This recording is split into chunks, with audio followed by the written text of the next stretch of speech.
Platform का धोखा। क्यों कुछ टेक कंपनियां तो आसमान छू लेती हैं और कुछ बस गायब हो जाती हैं।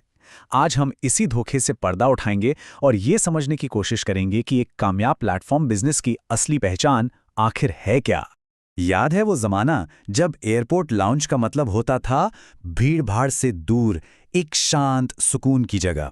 पर अब वहां क्या होता है? लंबी लंबी लाइनें और मेले जैसा माहौल। आखिर ऐसा हुआ क्यों? इस पूरे बदलाव के सेंटर में एक कंपनी थी, ड्रीम फोक्स। एक ऐसी कंपनी जिसका डोमेस्टिक लाउंज एक्सेस मार्केट पर लगभग 90% कब्जा था।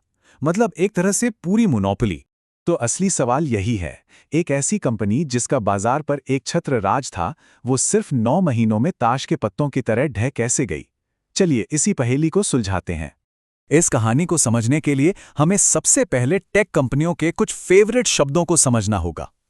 ये ऐसे शब्द हैं जो सुनने में तो बड़े भारी भरकम लगते हैं, पर इनका असली मतलब क्या है? पहला शब्द है एसेट लाइट। सुनने में लगता है वाह क्या बात है, कंपनी को फैक्ट्री या मशीनरी पर कोई बड़ा खर्चा नहीं करना पड़ता।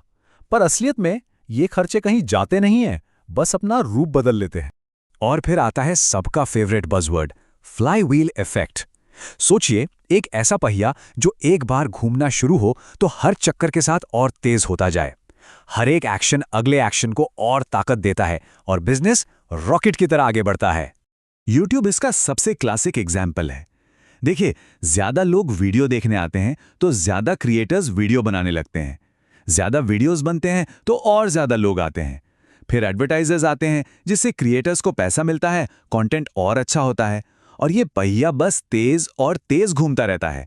ये है एक असली फ्लाईव्हील। पर असली सवाल तो ये है कि क्या हर कंपनी का बताया हुआ फ्लाईव्हील सच में घूमता है, या ये सिर्फ एक कहानी है जो हमें अच्छी लगती है?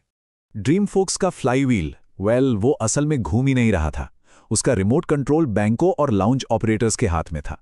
उनकी ग्रोथ लीनियर थी, मतलब एक के बाद एक। उसमें वो जादुई कंपाउंडिंग वाला असर था ही नहीं। हर नया कस्टमर बिजनेस को अंदर से और मजबूत नहीं बना रहा था। तो चलिए अब एक मजेदार स्ट्रेस टेस्ट करते हैं। हम 3 अलग अलग प्लेटफॉर्म्स को आमने सामने रखकर देखेंगे कि कौन मजबूत किले की तरह है और कौन ताश के महल की तरह जो एक हवा के झोंके से गिर जाए। तो मैदान में हमारे 3 खिलाड़ी हैं। एक तरफ है ड्रीम फोक्स, जो एक B2B यानी बिजनेस टू बिजनेस प्लेटफॉर्म है। दूसरी तरफ है पॉलिसी बाजार, एक B2C प्लेटफॉर्म जो बिजनेस को सीधे कस्टमर से जोड़ता है। और तीसरा है ज़ोमैटो, एक C2C प्लेटफॉर्म जो हम जैसे कस्टमर्स को रेस्टोरेंट से जोड़ता है। तीनों के काम करने का तरीका बिल्कुल अलग है। अब ये स्लाइड ये पूरी कहानी एक ही जगह बता देती है। ड्रीम फोक्स को देखिए, कंट्रोल भी कम, कस्टमर भी आसानी से छूट जाता है और प्रॉफिट मार्जिन पर हर तरफ से दबाव, मतलब खतरा बहुत ज्यादा। अब ज़ोमैटो को देखिए, अपने नेटवर्क पर पूरा कंट्रोल, वफादार कस्टमर्स और मार्जिन लगातार बढ़ रहे हैं। ये एक मजबूत बिजनेस की निशानी है। पॉलिसी बाजार इन दोनों के कहीं बीच में आता है। अब जरा इन नंबर्स पर गौर कीजिए। ड्रीम फोक्स का प्रॉफिट मार्जिन सिर्फ 2 साल के अंदर 12% से गिरकर 2% पर आ गया। ये सिर्फ आंकड़े नहीं हैं, ये एक बहुत बड़ी वार्निंग साइन है कि बिजनेस की बुनियाद कितनी खोखली थी। देखिए, कोई भी कंपनी रातों रात नहीं डूबती, संकेत पहले से ही मिलने लगते हैं। अगर ध्यान से देखा जाता तो दीवार पर लिखी इबारत साफ थी। ये खतरे के निशान पहले से मौजूद थे। ये है उस पतन की पूरी टाइमलाइन। अगस्त 2023 में एयरपोर्ट फीस 3 गुना बढ़ी और प्रॉफिट पर पहली चोट पड़ी। फिर 2024 की शुरुआत में बैंकों ने फ्री लाउंज एक्सेस कम कर दिया। जून 2024 तक बड़े क्रेडिट कार्ड पार्टनर्स ने भी साथ छोड़ दिया। सितंबर 2024 में एक टेक्निकल गड़बड़ी ने और नुकसान पहुंचाया और आखिरकार सितंबर 2025 तक कंपनी को डोमेस्टिक मार्केट से बाहर होना पड़ा।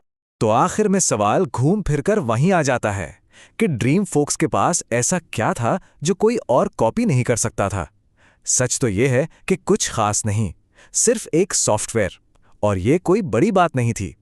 उनके बिजनेस के चारों ओर कोई ऐसी मजबूत खाई नहीं थी जो कंपटीशन को दूर रख सके। तो इस पूरी केस स्टडी से हम क्या सीख सकते हैं? चलिए अब बात करते हैं सबसे जरूरी हिस्से की, आपकी अपनी इन्वेस्टिगेटर टूलकिट। एक ऐसी चेकलिस्ट जिससे किसी भी प्लेटफॉर्म बिजनेस की असली ताकत को परखा जा सकता है।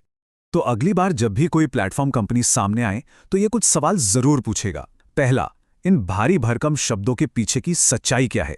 नंबर्स क्या कहते हैं? दूसरा, असली कंट्रोल किसके हाथ में है? तीसरा, क्या इनके पास कुछ ऐसा है जिससे कोई और आसानी से कॉपी ना कर सके? चौथा, उनका बिजनेस मॉडल क्या है, B2B, B2C या C2C? और सबसे जरूरी, उनके प्रॉफिट मार्जिन पर नजर रखिए। अगर वो लगातार गिर रहे हैं तो ये एक बहुत बड़ी रेड फ्लैग है। उम्मीद है इस पूरे विश्लेषण से आपको काफी कुछ सीखने को मिला होगा। अगर आपको ये जानकारी काम की लगी और आप ऐसे ही और विषयों की गहराई में जाना चाहते हैं तो लाइक और सब्सक्राइब करना ना भूलें।